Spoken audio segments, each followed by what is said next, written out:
ਸਾਰੇ ਬੱਚਿਆਂ ਨੂੰ ਮੈਡਮ ਦੇ ਵੱਲੋਂ ਪਿਆਰ ਭਰੀ ਸਤਿ ਸ਼੍ਰੀ ਅਕਾਲ। ਕਲਾਸ 5ਵੀਂ ਦੀ ਪੁਸਤਕ ਕਰੂੰਬਲਾਂ ਦਾ ਅਸੀਂ ਕੀਤਾ ਸੀ ਪਾਠ 18 ਸ਼੍ਰੀ ਲਾਲ ਬਹਾਦਰ ਸ਼ਾਸਤਰੀ ਜੋ ਸਾਡਾ ਚੱਲ ਰਿਹਾ ਹੈ। ਅੱਜ ਅਸੀਂ ਕਰਾਂਗੇ ਪੁਸਤਕ ਅਭਿਆਸ। ਪੁਸਤਕ ਅਭਿਆਸ पेज नंबर 115। तो सारे बच्चे अपनी अपनी पुस्तक खोल लैन। सब तो पहला है साडे कोलों बहु विकल्पी प्रश्न। बहु विकल्पी प्रश्न तो की भाव है बेटा?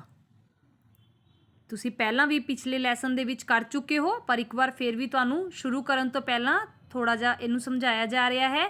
साडे कोलों लैसन दे आधार ते एक वाक दिता जाता है जिहदे विच सानू 4 ऑप्शन दित्तियां जांदियां ने। पहला सब तो पहला असी उस वाक नू जो सानू दिता गया है उसनू चंगी तरह असी पढ़ांगे। पढ़न तो बाद सानू जो असी पाठ की रीडिंग कीती है उस दे विचों असी अपनी थिंकिंग स्किल नू यूज़ करते हुए, अपने दिमाग नू यूज़ करते हुए असी सोचांगे कि इहदा असी जो उत्तर है कि यह आ सकता है, उस ते असी टिक का निशान लगावांगे, सही का निशान लगावांगे। जिवें कि साडे कोल पहला है शास्त्री जी भारत दे किनवें प्रधानमंत्री बने। पहले दोबारा पढ़ांगे, शास्त्री जी भारत दे किनवें प्रधानमंत्री बने। उस तो बाद दिता गया है प्रश्न सूचक। असी देखांगे प्रश्न यानी कि क्वेश्चन मार्क लगाया गया है, यानी कि सानू उत्तर नहीं पता, पूछा जा रहा है तो असी फिर 3 विकल्प जो सानू दिते गए ने असी उन्हां नू पढ़ांगे, दूजे, पहले या तीसरे। इस दे नाल असी हुण ध्यान देंगे कि असी पाठ दे विच जो रीडिंग कीती सी तां ओह रीडिंग दे विच की आया सी कि प्रधानमंत्री किनवें नंबर ते बने सी? दूजे नंबर ते। तां इसलिए असी दूजे ते टिक दा निशान लगावांगे। नंबर 2, आप किहो जिहे कद वाले सन? आप तो भाव शास्त्री जी। दरम्याने, लम्मे, छोटे जिहे। तां उत्तर की आया? छोटे जिहे। आप दा बचपन किवें गुजरिया? मेहनत करके, मुसीबत विच, खुशहाल। तां की कीती सी? मेहनत और मुसीबत विच। आंसर की आएगा साडे कोलों? मेहनती तो वो सी, इस करके गलत नहीं किया जा सकता क्योंकि उन्होंने मेहनत की तां ही ओह पढ़ पाए सी। पर सब तो ज़्यादा उन्होंने पढ़ाई दे नाल की कीता सी? मुसीबतां दा सामना कीता सी। इस करके मुसीबत विच जो है तुसी सही ते टिक लगाओगे। अध्यापक ने बच्चियां नू किहड़ी किताब लियाउण लई कहा? रैपिड रीडर, डिक्शनरी या कोई नावल? तां उत्तर की आया? Rapid reader. उस समय गांधी जी वालों किहड़ा अंदोलन चलाया जा रहा सी? असहयोग अंदोलन। असहयोग ते टिक लगावांगे। नैक्सट है साडे कोलों पेज नंबर 116। सामने दिती ब्रैकेट विचों सही शब्द चुन के खाली थावां भरो। सानू ब्रैकेट दिती गई है, ਉਹਦੇ 'ਚ जो है सही ਦਾ निशान लगावांगे ते तुसी ਜਿਹੜੇ खाली ਥਾਵਾਂ ने ਉਹਦੇ ਤੇ लिखोगे जो उत्तर ਤੁਹਾਡਾ सही है। पहला शास्त्री जी का नाम बड़े डैश नाल लिया जाता है। हैल्प बॉक्स देखांगे, सत्कार या अपमान। तो पेंसिल नाल टिक लगाया सत्कार। तो तुसी अपनी पुस्तक ते फिल इन द ब्लैंक्स नू फिल करोगे और की लिखोगे? सत्कार। मात्रावां का ध्यान रखते हुए जो बुक दे विच दे रखी है मात्रा उस वाल देखते हुए सत्कार। नंबर 2, आप दी माता बड़ी डैश सुभाਅ दी औरत सी। तो उत्तर है सरल, सरल। नैक्सट है आप जी दे घर आप नू डैश दी सफाई करनी पैंदी? कादी? घर या मोहल्ले? उत्तर आएगा घर। नेक्स्ट है आपने डैश विच बैठ के सारा रैपिड रीडर उतार लिया? कित्थे बैठ के उतारिया सी? घर या स्ट्रीट लाइट? तो उत्तर आया स्ट्रीट लाइट। नंबर 5, आप डैश दी लड़ाई विच कुद पए? आप आज़ादी दी लड़ाई विच कुद पए? क्लीयर है बेटा। नैक्सट आ गया व्याकरण बारे। ਹੇਠ ਲਿਖੇ ਸ਼ਬਦਾਂ ਦੇ ਲਿੰਗ ਬਦਲੋ। ਲਿੰਗ ਬਦਲਣਾ ਮਤਲਬ ਸਾਡੇ ਕੋਲੋਂ ਦੋ ਲਿੰਗ ਹੁੰਦੇ ਹੈ, ਇਸਤਰੀ ਲਿੰਗ ਤੇ ਪੁਰਸ਼ ਲਿੰਗ। ਤਾਂ ਅਸੀਂ ਕਲੀਅਰ ਕਰਾਂਗੇ ਕਿ ਇਹ ਕਿਹੜਾ ਲਿੰਗ ਹੈ। ਸਾਨੂੰ ਹੈਲਪ ਬਾਕਸ ਦਿੱਤਾ ਗਿਆ ਹੈ। ਸਹੇਲੀ, ਪੰਡਤਾਣੀ, ਨਾਨੀ, ਮਾਮਾ, ਮੁਟਿਆਰ, ਅਧਿਆਪਕਾਂ, ਜਮਾਤਣ, ਮਾਤਾ। ਤਾਂ ਹੁਣ ਅਸੀਂ ਲਿੰਗ ਬਾਰੇ ਦੱਸਣਾ ਹੈ। ਜਿਵੇਂ ਪੰਡਤ, ਪੰਡਤ ਦਾ ਕੀ ਹੋ ਗਿਆ? ਪੰਡਤਾਣੀ। ਹੈਲਪ ਬਾਕਸ ਚੈੱਕ ਕਰਾਂਗੇ ਤੇ ਉਹੀ ਸਪੈਲਿੰਗ ਜੋ ਹੈ ਹੈਲਪ ਬਾਕਸ ਦੇ ਵਿੱਚ ਲਿਖਿਆ ਹੋਇਆ ਹੈ ਅਸੀਂ ਸੇਮ ਉਹੀ ਲਿਖਣੇ ਹੈ, ਪੰਡਤਾਣੀ। ਨੈਕਸਟ ਹੈ ਮਾਤਾ, ਪਿਤਾ, ਪਿਤਾ, ਮਾਤਾ। ਨਾਨਾ, ਨਾਨੀ, ਮਾਮਾ, ਮਾਮੀ, ਮਾਮੀ, ਮਾਮਾ। ਹੈਲਪ ਬਾਕਸ ਦੀ ਮਦਦ ਦੇ ਨਾਲ ਅਸੀਂ ਇਹਨਾਂ ਨੂੰ ਫਿਲ ਕਰਾਂਗੇ। ਉੱਪਰ ਹੈਲਪ ਬਾਕਸ ਦਿੱਤਾ ਹੋਇਆ ਹੈ, ਧਿਆਨ ਨਾਲ ਦੇਖ ਕੇ ਸੇਮ ਸ਼ਬਦ ਨੂੰ ਤੁਸੀਂ ਆਪਣੀ ਪੁਸਤਕ 'ਤੇ ਲਿਖਣਾ ਹੈ। ਦੋਸਤ, ਸਹੇਲੀ, ਗੱਭਰੂ, ਮੁਟਿਆਰ, ਅਧਿਆਪਕ, ਅਧਿਆਪਿਕਾ। ਆ ਦੀ ਮਾਤਰਾ ਅਧਿਆਪਿਕਾ। ਅਧਿਆਪਕ ਹੋ ਗਏ ਪੁਰਸ਼, ਅਧਿਆਪਿਕਾ ਹੋ ਗਈ ਅਧਿਆਪਿਕਾ ਮੈਡਮ। ਜਮਾਤੀ, ਜਮਾਤਣ। ਅਗਲਾ ਹੈ ਨੰਬਰ 2, ਹੇਠ ਲਿਖੇ ਸ਼ਬਦਾਂ ਵਿੱਚੋਂ ਵਿਰੋਧੀ ਸ਼ਬਦ ਚੁਣੋ। ਵਿਰੋਧੀ ਸ਼ਬਦ ਤੋਂ ਭਾਵ ਕਿ ਉਲਟੇ। ਅੰਦਰ, ਬਾਹਰ, ਹਾਰ, ਜਿੱਤ ਤੇ ਉਲਟਾ ਕਰਕੇ ਲਿਖਣਾ। ਇਹ ਵੀ ਅਸੀਂ ਹੈਲਪ ਬਾਕਸ ਦੀ ਮਦਦ ਨਾਲ ਇਹਨਾਂ ਥਾਵਾਂ ਨੂੰ ਪੂਰਾ ਕਰਾਂਗੇ। ਸੰਭਾਲਣਾ, ਉਜਾੜਨਾ, ਭੁੱਲਣਯੋਗ, ਅਭੁੱਲ। ਸੰਭਾਲਣਾ ਦਾ ਹੋ ਗਿਆ ਕਿ ਉਜਾੜਨਾ, ਚੀਜ਼ ਦੀ ਸੰਭਾਲ ਨਾ ਕਰਨੀ, ਇਸ ਕਰਕੇ ਉਜਾੜ ਦਿੱਤਾ। ਪੈਸਾ ਹੋਣ ਦੇ ਨਾਤੇ ਵੀ ਉਸਨੂੰ ਨਾ ਸੰਭਾਲ ਸਕਿਆ, ਕੀ ਕੀਤਾ?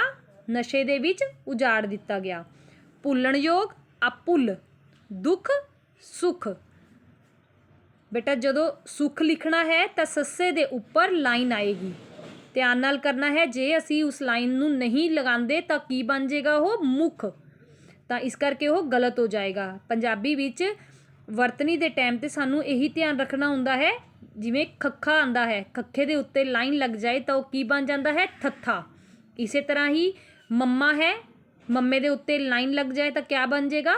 ਸੁੱਖ, ਸੱਸਾ ਬਣ ਜਾਏਗਾ। ਡਾਵਾਡੋਲ, ਅਡੋਲ। ਹਾਰ, ਜਿੱਤ।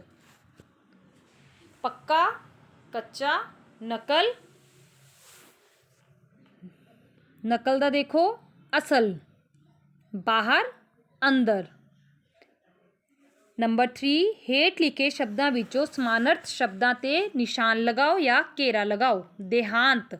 ਦੇਹਾਂਤ ਜਿਵੇਂ ਵੀ ਤੁਹਾਨੂੰ ਸ਼ਬਦ ਦਾ ਵੀ ਅਰਥ ਦੱਸਿਆ ਗਿਆ ਹੈ। ਮੌਤ, ਤੁਹਾਨੂੰ ਮੌਖਿਕ ਰੂਪ ਵਿੱਚ ਕਰਵਾਇਆ ਗਿਆ ਸੀ। ਸ਼ਬਦ ਦਾ ਅਰਥ ਦੇਹਾਂਤ, ਮੌਤ। ਮੌਤ ਨੂੰ ਸਰਕਲ ਕਰ ਲਓਗੇ ਸਾਰੇ ਬੱਚੇ। ਤਰੱਕੀ, ਉੱਨਤੀ ਮਤਲਬ ਤਰੱਕੀ ਵੱਲ ਵਧਣਾ। ਉੱਨਤੀ ਦਾ ਮਤਲਬ ਵੀ ਅੱਗੇ ਵਧਣਾ। ਮਾਣ, ਅਪਮਾਨ। ਪਿਆਰ, ਪ੍ਰੇਮ। ਕਲੀਅਰ ਹੈ ਬੇਟਾ ਸਭ ਨੂੰ? ਅੱਗੇ ਅਸੀਂ ਕੰਮ ਨੂੰ ਵਧਾਉਂਦੇ ਹੋਏ ਹੁਣ ਅਸੀਂ ਕਰਾਂਗੇ ਸ਼ਬਦਾਂ ਦੇ ਅਰਥ, ਤੇ ਤੁਸੀਂ ਰਾਈਟ ਕਰੋਗੇ ਆਪਣੀ ਫੇਅਰ ਨੋਟਬੁੱਕ 'ਤੇ। ਇਸ ਦੇ ਨਾਲ ਨਾਲ ਆਪਾਂ ਕਰਾਂਗੇ ਪ੍ਰਸ਼ਨ ਉੱਤਰ, ਪ੍ਰਸ਼ਨਾਂ ਦੇ ਉੱਤਰ ਜੋ ਤੁਸੀਂ ਰਾਈਟ ਕਰੋਗੇ ਆਪਣੀ ਫੇਅਰ ਨੋਟਬੁੱਕ 'ਤੇ। ਪਹਿਲਾ ਸ਼ਬਦ ਹੈ ਦੇਹਾਂਤ, ਮੌਤ, ਜੋ ਕੱਲ੍ਹ ਤੁਹਾਨੂੰ ਸਮਝਾਏ ਗਏ ਸੀ ਮੌਖਿਕ ਰੂਪ 'ਚ। ਹਾਹਾਕਾਰ, ਰੌਲਾ ਪੈ ਜਾਣਾ। ਵਾਂਗਡੋਰ, ਜ਼ਿੰਮੇਵਾਰੀ। ਸਾਇਆ, ਆਸਰਾ। ਡਾਵਾਡੋਲ, ਅਸਥਿਰ, ਕੁੱਦਣਾ, ਸ਼ਾਮਲ ਹੋਣਾ। ਵੰਗਾਰਿਆ, ਚੁਣੌਤੀ ਦੇਣਾ। ਪਹਿਲਾ ਪ੍ਰਸ਼ਨ ਹੈ, ਪੰਡਤ ਨਹਿਰੂ ਜੀ ਦੇ ਦੇਹਾਂਤ ਤੋਂ ਬਾਅਦ ਲੋਕ ਕੀ ਸੋਚ ਰਹੇ ਸਨ? ਕੀ ਸੋਚ ਰਹੇ ਸਨ ਕਿ ਹੁਣ ਦੇਸ਼ ਦੀ ਵਾਂਗਡੋਰ ਕੌਣ ਸੰਭਾਲੇਗਾ? ਪੂਰਨ ਵਿਰਾਮ, ਯਾਨੀ ਕਿ ਸਾਡਾ ਵਾਕ ਜੋ ਹੈ ਉਹ ਪੂਰਾ ਹੋ ਚੁੱਕਿਆ ਹੈ, ਇਸੇ ਲਈ ਅਸੀਂ ਕੀ ਲਗਾਇਆ? ਪੂਰਨ ਵਿਰਾਮ। ਪ੍ਰਸ਼ਨ ਨੰਬਰ 2, ਸ਼ਾਸਤਰੀ ਜੀ ਦਾ ਜਨਮ ਕਦੋਂ ਤੇ ਕਿੱਥੇ ਹੋਇਆ? ਸ਼ਾਸਤਰੀ ਜੀ ਦਾ ਜਨਮ 2 ਅਕਤੂਬਰ 1904 ਈਸਵੀ ਨੂੰ ਉੱਤਰ ਪ੍ਰਦੇਸ਼ ਦੇ ਪਿੰਡ ਰਾਮਨਗਰ ਵਿਖੇ ਹੋਇਆ। ਸ਼ਾਸਤਰੀ ਜੀ ਦੇ ਪਿਤਾ ਜੀ ਕੀ ਕਰਦੇ ਸਨ? ਸਕੂਲ ਵਿੱਚ ਅਧਿਆਪਕ ਸਨ। ਮਾਮਾ ਜੀ ਦੇ ਘਰ ਸ਼ਾਸਤਰੀ ਜੀ ਨੂੰ ਕਿਹੜੀਆਂ ਮੁਸੀਬਤਾਂ ਦਾ ਸਾਹਮਣਾ ਕਰਨਾ ਪਿਆ? ਉੱਤਰ ਹੈ ਉਸਨੂੰ ਮਾਮੀ ਨਾਲ ਘਰ ਦੇ ਸਾਰੇ ਕੰਮ ਕਰਵਾਉਣੇ ਪੈਂਦੇ ਸਨ। ਕਿਉਂਕਿ ਪਿਤਾ ਦਾ ਸਾਇਆ ਨਹੀਂ ਰਿਹਾ ਤਾਂ ਉਹਨਾਂ ਦੇ ਮਾਤਾ ਜੀ ਨਾਨੀ ਦੇ ਕੋਲ ਜਾ ਕੇ ਰਹਿਣ ਲੱਗ ਪਏ ਸਨ ਅਤੇ ਕੀ ਹੋਇਆ ਸੀ ਫਿਰ ਤਾਂ ਕੰਮ ਉਹਨਾਂ ਨੂੰ ਕਰਨਾ ਪੈਂਦਾ ਸੀ।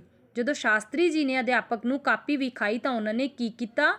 ਅਧਿਆਪਕ ਨੇ ਬਿਨਾਂ ਕੁਝ ਜਾਣੇ ਉਸਨੂੰ ਕਲਾਸ ਤੋਂ ਬਾਹਰ ਜਾਣ ਲਈ ਕਿਹਾ।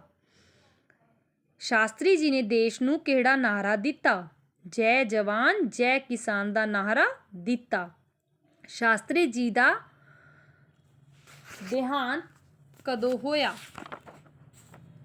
ਸ਼ਾਸਤਰੀ ਜੀ ਦਾ ਦੇਹਾਂਤ 11 ਜਨਵਰੀ 1966 ਈਸਵੀ ਨੂੰ ਹੋਇਆ। ਅਗਲਾ ਹੈ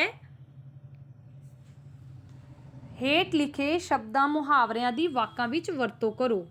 ਪਹਿਲਾ ਹੈ ਸਾਇਆ। ਸ਼ਾਸਤਰੀ ਜੀ ਦੇ ਪਿਤਾ ਦਾ ਸਾਇਆ ਬਚਪਨ ਤੋਂ ਹੀ ਉੱਠ ਗਿਆ। ਨਕਲ ਕਰਨੀ ਬੁਰੀ ਆਦਤ ਹੈ। ਬੇਟਾ ਤੁਸੀਂ ਵਾਕ ਜੋ ਮੁਹਾਵਰੇ ਬਣਾਉਣੇ ਹੈ ਉਹ ਤੁਸੀਂ ਆਪਣੀ ਸੋਚ ਦੇ ਨਾਲ ਵੀ ਬਣਾ ਸਕਦੇ ਹੋ। ਮੈਡਮ ਵਾਲੇ ਜ਼ਰੂਰੀ ਨਹੀਂ ਹੈ ਕਿ ਤੁਸੀਂ ਉਹੀ ਲਿਖਣੇ ਨੇ। ਤੁਸੀਂ ਆਪਣੀ ਥਿੰਕਿੰਗ ਸਕਿੱਲ ਯੂਜ਼ ਕਰਦੇ ਹੋਏ ਵਾਕ ਨੂੰ ਮੈਡਮ ਦੇ ਦੁਆਰਾ ਦਿੱਤੇ ਵਾਕਾਂ ਨੂੰ ਤੁਸੀਂ ਆਪਣੀ ਸੋਚ ਨਾਲ ਬਦਲ ਕੇ ਨਵੇਂ ਵਾਕ ਬਣਾਓਗੇ। ਨੈਕਸਟ ਹੈ ਦੇਹਾਂਤ ਹੋਣਾ। ਕਰੋਨਾ ਦੇ ਚਲਦੇ ਸ਼ਾਮ ਦੇ ਪਿਤਾ ਦਾ ਦੇਹਾਂਤ ਹੋ ਗਿਆ। ਅੰਨ ਕਿਸਾਨ ਅੰਨ ਦਾ ਦਾਤਾ ਹੈ। ਸਰਲ ਪੰਜਾਬੀ ਸਰਲ ਭਾਸ਼ਾ ਹੈ।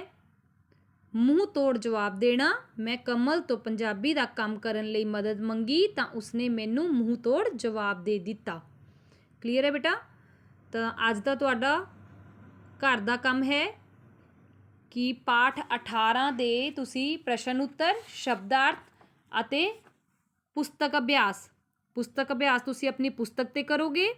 ਸ਼ਬਦਾਰਥ ਅਤੇ ਪ੍ਰਸ਼ਨ ਉੱਤਰ ਵਾਕਾਂ ਦਾ ਮੁਹਾਵਰਾ ਬਣਾਉਣੇ ਇਹ ਤੁਸੀਂ ਆਪਣੀ ਫੇਅਰ ਨੋਟਬੁੱਕ 'ਤੇ ਰਾਈਟ ਕਰੋਗੇ ਅਤੇ ਮੈਨੂੰ ਪਰਸਨਲੀ ਵਟਸਐਪ ਕਰੋਗੇ। ਤੁਹਾਡਾ ਟਾਈਮ ਉਹੀ ਹੈ 4 ਤੋਂ 5 ਵਜੇ ਦੇ ਵਿੱਚ ਜੋ ਮੈਮ ਤੁਹਾਡੀ ਨੋਟਬੁੱਕਸ ਹੈ ਉਹ ਚੈਕਿੰਗ ਕਰਨਗੇ।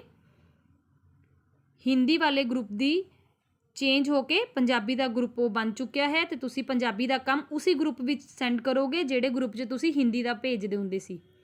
ਠੀਕ ਹੈ ਬੇਟਾ? ਅਤੇ ਸਾਰੇ ਬੱਚਿਆਂ ਨੇ ਇਹ ਕੰਮ ਨੂੰ ਕਰਦੇ ਹੋਏ ਮੌਖਿਕ ਰੂਪ ਵਿੱਚ ਵੀ ਕਰਨਾ ਹੈ ਕਿ ਤੁਸੀਂ ਬੋਲ ਕੇ ਲਿਖੋਗੇ।